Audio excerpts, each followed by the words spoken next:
मैं रवि कुमार, स्वागत है आपका रेनेशा आईएएस में। चलिए, आप लोगों ने आंसर भी मिला लिया है और अपने स्कोर भी देख लिए हैं। अब तो जेपीएससी के ऑफिशियल की भी आ चुके हैं, उससे भी आपको अपने स्कोर के लगभग एक आकलन हो चुके होंगे और रिजल्ट के बारे में भी लगभग अंदाज लग चुका होगा, है ना। कुछ ऐसे कैंडिडेट होंगे जो कट ऑफ से काफ़ी आगे होंगे, कुछ ऐसे कैंडिडेट होंगे जो बाउंड्री लाइन पर होंगे, कुछ ऐसे कैंडिडेट होंगे जो कट ऑफ से काफ़ी पीछे होंगे और उनकी विशेष आशा नहीं है रिजल्ट आने की। अब यहाँ पर एक प्रश्न बार बार उठ रहा, मेंस की तैयारी किया जाए या नहीं। तो जहाँ तक कट ऑफ से जो बहुत आगे हैं उनको तो मेंस की तैयारी करनी ही है। वो उनको जो है अब किसी भी स्थिति में लेट नहीं करना चाहिए।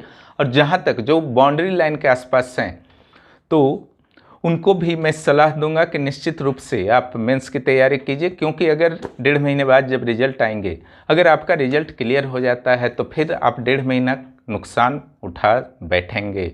और अगर तैयारी कर लेते हैं, बाय द वे रिजल्ट नहीं आता है तो निश्चित रूप से आपको कोई नुकसान नहीं होगा। और तैयारी नहीं करते हैं और रिजल्ट नहीं भी आता है तो आपका 1.5 महीना यूं ही बर्बाद हो जाएगा। और जो काफ़ी दूर हैं कट ऑफ से, तो उनके लिए हमारी यही सलाह रहेगी कि आप लोग जो हैं मेंस और पीटी दोनों की तैयारी साथ साथ करें, क्योंकि मुख्य परीक्षा की तैयारी अगर आप कर लेते हैं तो आगामी परीक्षाओं में इतना कम आपका मार्क्स नहीं आएगा, है ना।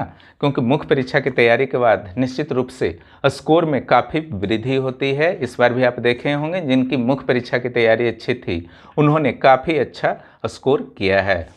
तो जेपीएससी मेंस, ठीक है, तो समझ लीजिए कि प्रीलिम्स तो सबसे टफ चरण होता है, लेकिन मेंस भी इतना आसान चरण नहीं होता है।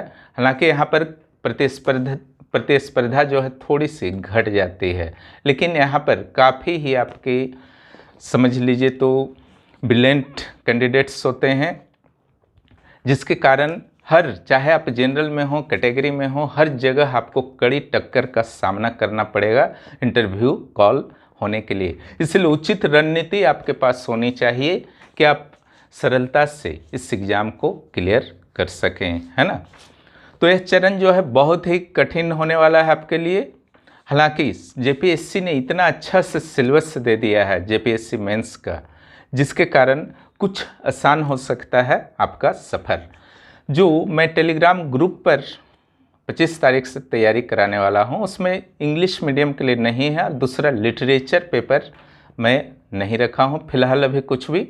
अगर भविष्य में संभावना होगा तो मैं हिंदी लिटरेचर ही पढ़ाऊंगा और कोई भी लिटरेचर मैं नहीं पढ़ाऊंगा। वहाँ पर जो टेस्ट के फॉर्मेट में रहेंगे वीडियो, अधिकांश वीडियो जो हैं यूट्यूब पर ही रहेंगे। वहाँ पर स्पेशली टेस्ट रहेगा कि क्या क्या प्रश्न आ सकता है किसी टॉपिक से, उसके टेस्ट लिए जाएंगे, रेगुलर टेस्ट लिए जाएंगे, वीकली टेस्ट लिए जाएंगे। संभव हुआ तो बीच में भी वीक में टेस्ट लिया जाएगा वहाँ के मेंबर्स का। वहाँ की संख्या जो होगी लिमिटेड रहेगी। जो टेस्ट लिया जाएगा उसमें जो ध्यान रखा जाएगा कि आपका लिखने का तरीका क्या है, भूमिका किस तरीके से लिखते हैं, निष्कर्ष किस तरीके से लिखते हैं, बॉडी पार्ट आपका कैसा रहता है, बीच वाले पार्ट, ठीक है।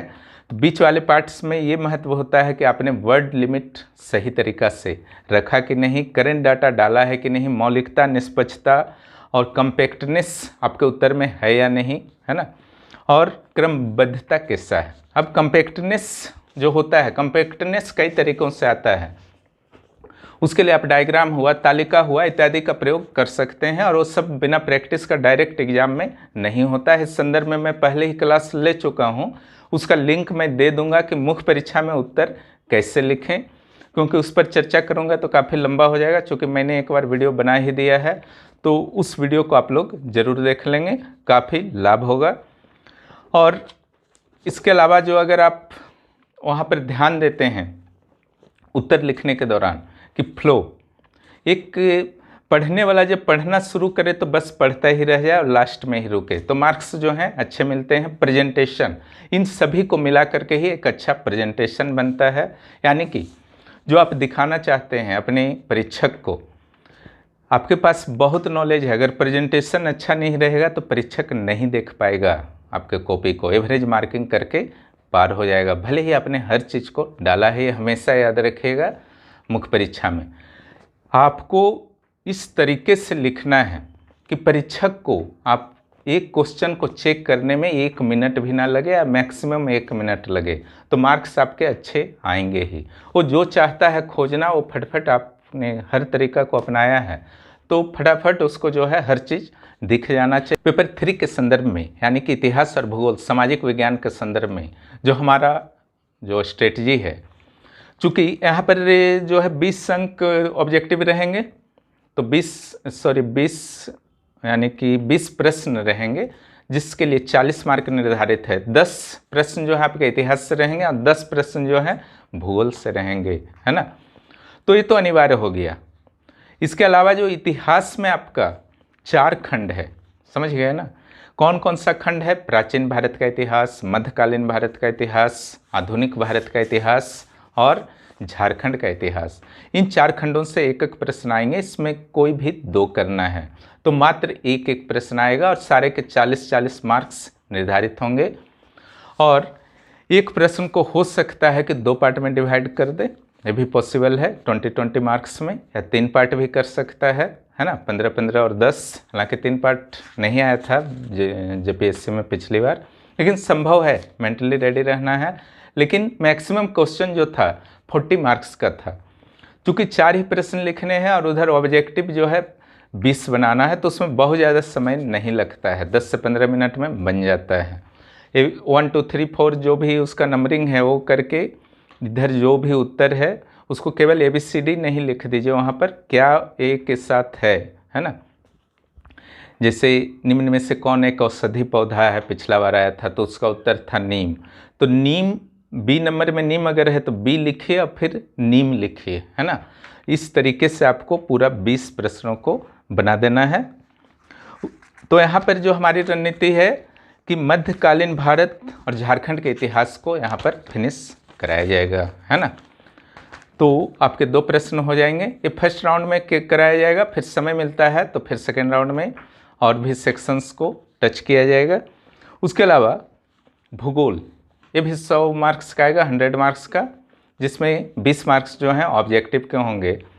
और यहाँ पर जो सबसे बेस्ट है आपका फिजिकल ज्योग्राफी एंड आपका ज्योग्राफी ऑफ झारखंड, ये बेहतर एक विकल्प हो सकता है, क्योंकि यहाँ से मार्क्स भी अच्छे आने की संभावना है फिजिकल ज्योग्राफी से। झारखंड के भूगोल को नहीं छोड़ना है। सेकेंड राउंड में टाइम मिला तो इंडियन ज्योग्राफी को भी हम लोग टच करेंगे। अब भारतीय संविधान और राज्य व्यवस्था और लोक प्रशासन, तो यहाँ पर भी आपके 20 प्रश्न आएंगे, जिसमें 10 पॉलिटी से रहेगा और 10 लोक प्रशासन से, तो ये 40 मार्क्स के हो गए। तो भारतीय संविधान और राज्य व्यवस्था में पिछली बार जो प्रश्न आए हुए हैं उनको थोड़ा सा साइलेंट रखते हुए 50% पार्ट्स को हम लोग इम्पोर्टेंट सेक्शन को करने का प्रयास करेंगे, और लोक प्रशासन में भी 50% पार्ट्स को करने का प्रयास करेंगे, है ना। आप लोग भी ऐसा कर सकते हैं।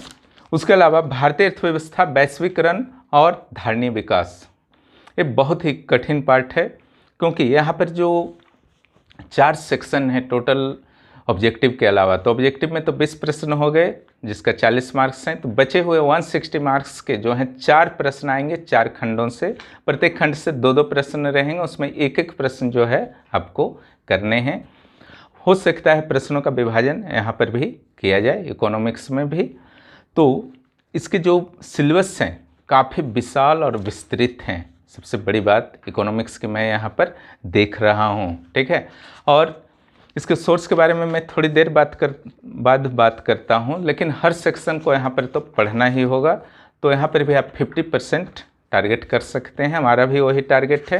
और जो लास्ट सेक्शन है समान विज्ञान, वातावरण और तकनीकी विकास, ये भी एक टफ सेक्शन के रूप में ले सकते हैं, थोड़ा सा अलग है बाकी जितने भी अभी तक मैंने बात की जो GS पेपर हैं। तो यहाँ पर प्रत्येक पेपर में जहाँ आप देख रहे हैं कि 4 एक्स्ट्रा क्वेश्चन 40-40 मार्क्स के आ रहे हैं, तो यहाँ पर क्वेश्चन तो ऑब्जेक्टिव रहेंगे 20 ही, जिसके लिए 40 मार्क्स निर्धारित हैं, लेकिन इधर 5 प्रश्न आएंगे, क्योंकि यहाँ 5 खंड है। 5 खंड में कौन कौन है? भौतिक विज्ञान, जीव विज्ञान, कृषि विज्ञान, वातावरणीय विज्ञान और विज्ञान और तकनीकी विकास। प्रत्येक से आपके 2-2 प्रश्न दिए रहेंगे, उसमें से किसी एक प्रश्न को आपको हल करना है, यानी कि 5 प्रश्न। इसलिए यहाँ पर मार्क्स जो घट करके हो जाता है, जो पहले 40 मार्क्स था, यहाँ 32 मार्क्स प्रत्येक के लिए आपका उपलब्ध रहेंगे। तो यहाँ पर जो आपका एक चीज़ और देख रहा हूँ मैं, वर्ड लिमिट, पहले वाले में वर्ड लिमिट नहीं दिया गया है, तो 500 से 600 से अधिक ना हो, इसका विशेष ध्यान देना है। तो पहले वाले में जब यहाँ पर 600 है, तो पहले वाले में जब 40 मार्क्स है ना, तो निश्चित रूप से वहाँ के वर्ड लिमिट को भी आप मान के चल सकते हैं 700 से 750, मैक्सिमम 800, है ना, उससे ज़्यादा वहाँ पर नहीं होगा। अगर 2 पार्ट में है तो 400 वर्ड आप वहाँ पर अप्लाई कर सकते हैं। यहाँ 500 से 600 के बीच आपको रखना है, इसने लिख दिया है। अब 32 मार्क्स चूँकि रहेंगे, आप ज़्यादा में लिखेंगे तो 5 प्रश्न पूरा नहीं हो पाएगा, ऑब्जेक्टिव का भी लिखना है उत्तर। तो इस सेक्शन का भी 50-50% होगा हर सेक्शन से, समझ गए ना, यही हमारी रणनीति है। अब चलिए हम लोग बात करते हैं कि कई कैंडिडेट्स ने पूछा था कि आखिर किन किन सोर्स से पढ़ा जाए, है ना, तो उस पर भी मैं थोड़ी सी चर्चा कर देता हूँ। सबसे पहले हम लोग आते हैं इतिहास और भूगोल पर। इतिहास और भूगोल जो है बहुत बड़ा सेक्शन है। यहाँ पर एंशिएंट में मैं सलाह दूंगा कि आप केसी श्रीवास्तव के साथ जाइए। कुछ टॉपिक्स के लिए आप झा श्रीमाली को देख सकते हैं, और मेरे क्लास का भी आप ज़रूर हेल्प लें, यही 3 सोर्स काफ़ी होगा। मिडाइवल में आप आते हैं तो यहाँ पर मैं सलाह दूंगा कि आप प्रीफर करें LP शर्मा के मध्यकालीन भारत के इतिहास को, हिंदी मीडियम वालों के लिए मैं बता रहा हूँ। और साथ में आप ज़रूर हेल्प लें कुछ टॉपिक में, हरिश्चंद्र वर्मा काफ़ी अच्छा है, उनका 2 पार्ट में आता है मध्यकालीन भारत का इतिहास, बहुत अच्छी बुक है ना। लेकिन LP शर्मा जो है उत्तर लिखने में बहुत ही मदद करेगा, है ना, कुछ इस तरीक़ा से उसमें लिखा हुआ है जिससे उत्तर आप अच्छी तरह से लिख सकते हैं। मॉडर्न बिपिन चंद्रा, इससे जो है राष्ट्रीय आंदोलन के एकक तत्व जो हैं पूरी तरह से क्लियर हो जाते हैं। अब BL ग्रोवर 1757 से 1857 के लिए एक बेहतर बुक सिद्ध हो सकता है। झारखंड का इतिहास, झारखंड के इतिहास के लिए आप अलग अलग स्रोतों से जो है आप यूज कर सकते हैं, समझ गए ना, जो भी स्रोत आपको चाहिए, क्योंकि बहुत ज़्यादा टॉपिक्स तो नहीं है, अलग अलग स्रोत से। इंटरनेट का भी यूज कीजिए, ज़्यादा से ज़्यादा जानकारी अपने पास आप कलेक्शन रखने का प्रयास करें। ज्योग्राफी, इसमें फर्स्ट पार्ट जो फिजिकल ज्योग्राफी है उसमें सविंद्र सिंह, ठीक है, इसका जो है नो अल्टरनेटिव, ये पढ़ लीजिए, काफ़ी है। और डिटेल में जाना है, सविंदर सिंह का क्लाइमेटोलॉजी अलग आता है, जियोमॉर्फोलॉजी अलग आता है, ठीक है, ओशनोग्राफी भी उनका अलग आता है। तो एक जो कंबाइंड बुक है सविंदर सिंह का, वो पढ़ लेंगे तो काफ़ी है। इंडियन ज्योग्राफी के लिए खुल्लर काफ़ी है, लेकिन ध्यान आप लोग रखेंगे इंटरनेट से करेंट डाटा आप लोग ज़रूर कलेक्ट कर लेंगे, प्लस करेंट डाटा का एक साथ संकलन चाहिए तो भारतीय अर्थव्यवस्था का एक्स्ट्रा इशू को आप यूज कर सकते हैं। प्लस झारखंड का भूगोल, झारखंड का भूगोल का क्लासेस मैंने बहुत सारे पार्ट्स का मेंस का ले लिया है, उससे भी देख सकते हैं। प्लस अदर सोर्सेस का आप प्रयोग कर सकते हैं। Polity Laxmikanth plus Subhash Kashyap, plus अलग अलग जो इम्पोर्टेंट केसेस है उसका कलेक्शन आप कर सकते हैं। और साथ ही प्रतियोगिता दर्पण के वार्षिकी जो आते हैं वहाँ से पॉलिटिकल कुछ जो आपके डिसीजंस हो सकते हैं, या कुछ राज्यसभा, लोकसभा, विधानसभा के संदर्भ में कुछ निर्णय, या एंग्लो इंडियन के संदर्भ में जैसे निर्णय लिया गया स्वर्ण आरक्षण के, तो ये सबसे अपडेट हो सकते हैं। और लोक प्रशासन के लिए फाड़िया और लक्ष्मीकांत काफ़ी है, प्लस मेरे क्लास का भी आप सपोर्ट ले सकते हैं। इकोनॉमिक्स, ठीक है, इकोनॉमिक्स बहुत टफ पार्ट है, और जैसा यहाँ पर सिलेबस दिया गया है कोई भी बुक यहाँ पर रिकमेंड करना बेकार है ना। तो यहाँ पर जो मेरे क्लास उपलब्ध होंगे वो देख सकते हैं। प्लस प्रतियोगिता दर्पण का इकोनॉमिक्स जो ज्योग्राफी के लिए मैंने बताया था, यहाँ पर भी समान रूप से जो है उपयोगी रहेगा। उसके जितने भी आपके जो आंकड़े हैं उस पर आपको नियंत्रण रखना है। और इंटरनेट का इसमें बहुत ही महत्वपूर्ण योगदान होगा इकोनॉमिक्स में। साइंस टेक, है ना, साइंस टेक जो है एक बहुत हेडेक सेक्शन है ना। लेकिन यहाँ पर जो आप सिंपल साइंस पढ़ते हैं तो फर्स्ट पार्ट तो उससे निकल जाएगा। मेरे क्लास का भी कुछ हेल्प ले सकते हैं और इंटरनेट के सिवा यहाँ पर कोई भी चारा आपके पास नहीं बचता है। यानी कि इंटरनेट का मुख्य भूमिका रहेगा इकोनॉमिक्स के लिए और साइंस टेक के लिए। का अच्छा स्कोर आया है वो मेंस में लग जाए, मत वेट कीजिए, है ना। बहुत अफसोस होता है अगर आपका रिजल्ट मिस होता है मेंस का, है ना। बहुत बुरा उस दिन लगता है। उस दिन को याद करके आज खूब मेहनत कीजिए। जो बाउंड्री लाइन वाले भी हैं अपने आप को कन्फर्म मान करके आगे बढ़ जाइए। मत सोचते रहिए कि होगा नहीं होगा, उससे आपका मेंस का तैयारी जो है बुरी तरह से इफेक्टेड हो जाएगा। इसलिए उनको मैं विशेष रूप से सलाह देना चाहूँगा, अगर आप खुद को मानते हैं लाखों लोगों को समझाने के बाद भी, है ना, दूसरा कोई समझा ही सकता है ना कि आप नई बाउंड्री लाइन में नहीं हैं, सकारात्मक बोल सकता है, लेकिन आपका मन फिर भी नहीं मान रहा है, ठीक है, तो भी एक ही चारा है, मुख्य परीक्षा का तैयारी कीजिए। क्योंकि रिजल्ट अगर आ गया तो फिर उस दिन बहुत पछतावा होगा, समझ गए ना। और जिनका बहुत कम है कट ऑफ से, उनको मैं बता ही चुका हूँ, प्रीलिम्स और मुख्य परीक्षा दोनों का साथ साथ तैयारी कीजिए। ये सबसे बेहतर आपके लिए स्ट्रेटजी होगी, इसे आप फॉलो करें। और जहाँ तक जेएसएससी सीजीएल की बात है तो मैं यूट्यूब पर तो क्लासेस नहीं ले पाऊँगा जेएसएससी सीजीएल का, मैथ, रीजनिंग इत्यादि का, और जीके का तो जेपीएससी के लिए लिया ही हूँ, वही जो है पर्याप्त है जेएसएससी सीजीएल के लिए। इतिहास का मैंने टेस्ट ले ही लिया है और ज्योग्राफी, संस्कृति सभी पढ़ाई ही दिया है। तो जो स्पेशल टेलीग्राम सीजीएल के लिए है वहाँ पर सिर्फ और सिर्फ टेस्ट होंगे, किसी भी तरह के क्लास नहीं होंगे।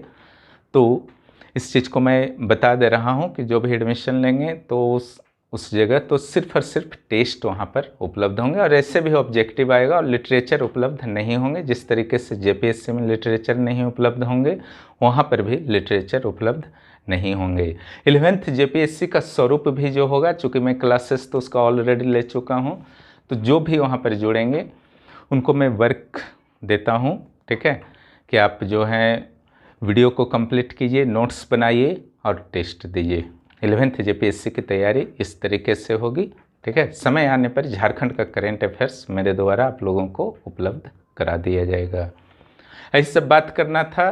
जेपीएससी मेंस, जेपीएससी प्रीलिम्स और जेएसएससी सीजीएल सभी के बारे में मैंने क्लियर कर दिया है। और कट ऑफ खेलना आप लोग अब बंद कर दीजिए, क्योंकि अब तो ऑफिशियल की भी आ चुका है।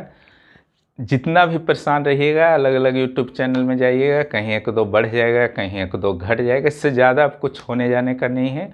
जो होना है, जितना स्कोर होना है वो अब हो चुका है, मान लीजिए, है ना, +-2-3 कर लीजिए, उससे ज़्यादा अब कोई फर्क आने वाला स्कोर में नहीं है। ये 100% सत्य है। बेहतर होगा कि आप मुख्य परीक्षा की तैयारी करें और जो भी मैंने जिस सेक्शन के लिए बताई है उससे फॉलो अप कर सकते हैं चाहें तो, ठीक है। ये ज़्यादा बेहतर होगा, उससे से मन को भी शांति मिलेगा और कुछ कंस्ट्रक्टिव वर्क भी आपके लाइफ में शुरू हो जाएगा। गलतियां होती हैं, सभी से होती हैं, लेकिन अगर आपके पास चांस बचे हुए हैं या फिर आप इस क्षेत्र में रहना चाहते हैं, तब समय नष्ट करने का कोई मतलब नहीं है। 2-3 दिन रेस्ट ले लीजिए। काफ़ी थके हुए हैं आप लोग, मुझे पता है, काफ़ी मेहनत किए हैं, इसलिए 3-4 दिन रेस्ट लीजिए, कोई दिक्कत नहीं है। उसके बाद लेकिन फिर रेस्ट मत लीजिए, बाद में आराम करना है। आज थोड़ा सा तकलीफ़ कीजिए। और जो भी वहाँ पर मेंबरशिप लेंगे वो मेंबरशिप जो होगा मंथली होगा टेलीग्राम का। सही समय पर आपको वहाँ पर मेंबरशिप को रिन्यू करा लेना है, अन्यथा 24 घंटे से अधिक जो है वेट चैनल के द्वारा नहीं किया जाएगा, क्योंकि वहाँ फ़ी नहीं रखा गया है। मैंने तो हर चीज़ फ्री में दे दिया है ना। इसीलिए जिस दिन आप लोग मेंबरशिप लेते हैं, खुद अपनी जिम्मेदारी के साथ उस मेंबरशिप का सेवा शुल्क जो है आप लोग खुद ही उसको रिन्यू करा लें, ताकि हाँ, सूचना देने का काम है, मैं सूचना दे दूंगा, सूचना मिलते ही आपको एक्टिव हो जाना है, 24 घंटा आपके पास समय रहेगा। यही सब स्ट्रेटजी थी, यही सब बात करनी थी।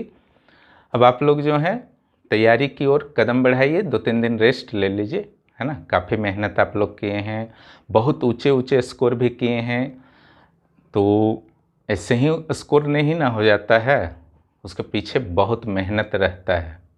कई लोगों ने मुझे कहा कि गलतियां हो गई हैं इजी प्रश्न में, ठीक है।